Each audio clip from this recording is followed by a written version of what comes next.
ஆனால் விஜய் கிட்ட போனால் ஜெயிப்பதுக்கு ஏதாவது இருக்குமா?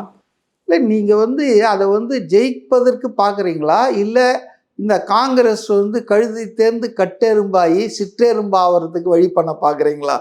நான் நினைக்கிறேன் காங்கிரஸ் ஹேஸ் டு ரிவைவ். எல்லா மாநிலங்களிலும் அது ரிவைவல் சாத்தியமாக இருக்குது. தமிழ்நாட்டில் ரிவைவல் ஏன் சாத்தியம் இல்லைன்னா, நோயிங்லி ஆர் அன்னோயிங்லி எம்பி எலெக்ஷனில் மட்டும் அந்த கட்சி கான்சென்ட்ரேட் பண்ணி, எம்எல்ஏ எலெக்ஷன் மற்ற உள்ளாட்சி இதிலெல்லாம் கட்சியை அவங்க உரிய மரியாதை உரிய இடங்கள் பெற தவறிட்டாங்க, காம்ப்ரமைஸ் பண்ணிக்கிறாங்க. ஆனால் அவங்களுக்கு ஃபஸ்ட்டு ப்ரிஃபரன்ஸு லோக்சபாவில் எங்களுக்கு எம்பி வந்தால் போதும் ஆட்சி அமைக்கிறதுக்கு நினைக்கிறாங்க. That is a wrong approach. அதனால தான் காங்கிரஸ் இங்கே இவ்வளோ சிறுமைப்பட்டு போச்சுங்க.